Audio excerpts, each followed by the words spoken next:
Hey guys, gotta talk pretty quiet right now, but I just want to make a quick video, um, about kind of like the Browns preview to the Baltimore Ravens, because I probably won't be able to do it on Sunday, because I'm going to be watching a lot of games, because the Browns could potentially almost lock up a playoff spot, because if you did not know, the Browns could either lock up a playoff spot this week or next week after this week, or even the next week after that. So they have 3 weeks. But if the Colts, no, we want the Raiders to lose. That means they'll be 7-6. Okay, it means you can control our own destiny versus them. The Colts, on the other hand, will be 9-4. No matter what, we'll be ahead of the Colts because we beat them. We ahead of the Titans. So we want the Raiders to lose, and we need that win. I'm just happy we have a winning season, playoffs or not. I honestly just want to say thank you guys for the support. And, like, the Browns are having a winning record. It doesn't matter if they, I really want to make the playoffs, like, really bad. But we should be able to make the playoffs, in my opinion, because of how good we're set up versus all the teams. And, we should have beat the Raiders at this point. We're so unlucky we lost to the Raiders. I don't know how we did. They're not a good football team anymore. Well, that's the only game we could lose, but we lost. We beat the Colts and the Titans. But let's talk Browns-Ravens. A key big factor in this game is, first of all, that we're underdogs. I still can't believe we're a 3-point underdog. Bro, we're 9-5. We're 9-3. We're 9-3. We have our only, we've only lost 3 games this year. That's just insane to me. And we're 3-point underdogs versus a team that's 7-5 and barely had to escape the Cowboys and Trace McSorley's their quarterback. I just can't believe it. But what's actually shock? So the running game's gonna be really big for the Browns this game. I feel like Nate Chubb's gonna really have to step up like he kind of did last week, but he honestly didn't really do it. He did it, but he only got 13 rushes for 80 yards and a touchdown. Now, Nick Chubb and Kareem Hunt are going to have to do a lot of things for us because of how good the Ravens secondary is with Marlon Humphrey, Marcus Peters. Just those 2 cornerbacks could easily lock down Jarvis Landry and Rashard Higgins. Who's going to have a big night for us? I got by the name of Austin Hooper. Austin Hooper has had really low production this year for the Browns and has an FBS grade for about, let's just say 60 to 65 range they've been saying. Austin Hooper, though, is not a bad tight end. He just has had a really big production in Cleveland, but I feel like this is a game where he's going to have to step up because of the widest. Like, Jarvis Landry and Rashard Higgins, the 1 and 2, are going to get absolutely covered unless Jarvis Landry pulls some Pro Bowl magic out of him and absolutely just torches Marlon Humphrey, which I kind of want to happen, but I don't think it will. So Austin Hooper's going to really have to beat the people like Patrick Queen, Titus Bowser, Matthew Judon, all those guys in the interior defensive line and middle linebackers that really have a big part of this. They really need to score early. That's how they won the Titans game, and that's how they've won a lot of their football games. How do they lose their football games? Not scoring early. Like versus Steelers, versus the Ravens. We're a run-heavy team. We got to do that. Let's go over to the defense. Let's talk about Baker Mayfield for a little bit. So, as you guys know, I'm a huge Baker Mayfield fan. I've loved him since day one. I just feel like he's a leader on the football field. And his mistakes are pretty big mistakes. But this year, he deserves all the credit in the world. 21 touchdowns and only 7 interceptions, in my opinion. That's a and if you're winning games, it's not like they need him to go for 35 touchdowns and, 10 or less interceptions. They need him to just get the job done because they have a guy by the name of Nick Chubb and Kareem Hunt who are definitely the best running back duo in the NFL. But let's not take any credit away from Baker Mayfield. If he keeps playing like he's playing right now, he might have 30 touchdowns at the end of this year, and that's pretty dang impressive to me. And more about that, Baker Mayfield's going to really have to step up because Marlon Humphrey and Marcus Peters are coming for you, along with that rush with Matthew Judon and Calais Campbell, just to name a few. Even though Yannick Nuhakic has not been really doing that good this year when he's on the field for the Baltimore Ravens, he does have a really big playmaker mindset, and I think he'll actually cause some problems. But let's not get away from the Browns' offensive line. That's really amazing. I mean, they got Jedrick Wills Jr., they got J.C. Cheddar, Joe Bonito, Jack Conklin, Wyatt Teller. Even though Wyatt Teller is limited in practice and was put on the COVID reserve list earlier, they still have Greg Robinson, and they still have other people. Greg Robinson, who in my opinion he could start on a lot of different NFL teams right now, but I think he'll move on next year, which is gonna be actually kind of a misplaced because he was on the team when they had a match.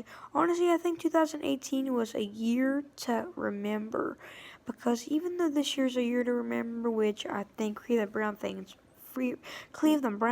are gonna remember this year for a lot of years to come, especially I am. 2018 was a year where people didn't expect us to do anything, but we actually almost had a playoff push. He was one of those guys on that team that started as an offensive lineman, but now with this stacked offensive line, he hasn't got really any production at all, and really no snaps taken when Wyatt Teller's of course out. So I feel like he'll test the free agency waters next year or request a trade, because if you're a backup offensive lineman, that's not where you want to be, bud. You will never get realized. Besides, if you're a Browns fan, and I know who Greg Robinson is, kudos to him. He's not having a bad career in the NFL. But let's move on to the defense. Oh, Lord, defense. Denzel Ward might come back Monday, but it is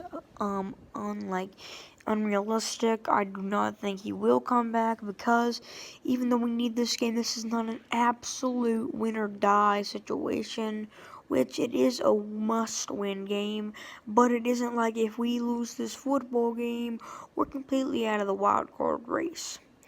Now, we do need this game, though, don't get me wrong at all. But if we lose this game, we're not completely out of the wild card race. What was I gonna say? But Myles Garrett, and then interior defensive line with Adrian Clayborn, Sean Richardson, Larry Ogunjobi, Myles Garrett, Porter Gustin's coming back. Just to name those guys, have to be big, including Jordan Elliott. Now, B.J. Goodson in the middle linebacking crew really scares me. I feel like this is gonna be really kind of like a game where we need to have pressure on Lamar Jackson, and not just on the Russian, not like the blitzing aspect of the defensive linemen, the powerhouses of us. We also need those middle linebackers for stuff like QB contains and QB spies. And besides Olusegun Takitaki and Malcolm Smith, we really don't have any of those guys on our linebacking core. You could argue Mack Wilson's kind of a good run-stopping middle linebacker, but sure as heck B.J. Goodson isn't. He's only a good pass-defending linebacker. But I do have to admit, this linebacking core is getting better and better every week, and I feel like B.J. Goodson is actually a really good presence to our football team, and I feel like maybe letting Joe Schobert walk wasn't a bad idea anyways. He's in a 1-10 Jacksonville Jaguars team, and B.J. Goodson went to a 9-3 Browns team. But here's the thing that can lose the football game for the Browns. The corners. If we do not have Denzel Ward, that brings that total win percentage to an absolute probably 5% drop, in my opinion, which I am so confident in my Brownies. But I'll tell you one thing. Denzel Ward is a top 10 defensive player in the AFC North. You could even argue top 8. And with that stack, Myles Garrett, Calais Campbell, T.J. Watt, Marlon Humphrey, Marcus Peters, Matthew Judon, you can maybe argue T.J. Watt, that I already say him, Denzel Ward, Jesse Bates, Jordan Richardson, Larry Andrew Noby, Cameron Hayward, Micah Fitzpatrick, Joe Hayden, all those guys. He's probably a top 10 AFC defensive player, and that's really impressive to me. And we need him because Terrence Mitchell ain't a quarterback 1, and Kevin Johnson ain't a quarterback 2. I'm really shocked that we actually didn't start MJ Stewart in that football game as a cornerback 2, but you know, I'm fine with it. We had limited help on that cornerback rotation. We needed Tavier Thomas to dang step up, and Tavier Thomas is like on the dang special team reserve list. I don't even know what that is, but he's on there. And yeah, we need this football team to win games, and they're doing it. Alright, first of all, I'm gonna sign off for now, but me my final take. This game is gonna be a sweet revenge if we win, because the Browns could clinch a playoff spot. I'm gonna be watching a lot of games on Sunday. This is Friday. See you guys later, but I'm gonna need my take on them. So Baker Mayfield and the Browns have a huge task. Baker Mayfield, in my opinion, I think is capable of leading this team to a W. I can't believe the media is terrible with such a select few people. But besides that, the media is absolutely against the Browns, which I usually don't blame them. But it's getting a little bit, annoying. Okay, I'll be honest with you. I'm trying to not let people get into my skin, but it's honestly getting me a little bit annoyed. Because the Cleveland Browns are 9-3. They beat the Tennessee Titans, they beat the Colts, and I understand they've lost to teams like the Raiders, the Steelers, and the Ravens. I mean, the Steelers, the Ravens, and the Raiders. Steelers, the Ravens, and the Raiders. I understand. But if you're going to clown on a team so very much, for not being a good team, and then the Browns absolutely destroyed the Titans. I mean, they didn't even try in the second half. I mean, I'm pretty sure that Helen Keller could have beat that team in the second half. I mean, the first half, that was the best half of football ever in NFL history. We scored 38 points in the first half of the dang football game. And then, you know, we have over here all the media saying, well, the Browns still haven't been a good team, when they literally just said before the Titans were a good team. The Ravens actually lost to the Titans.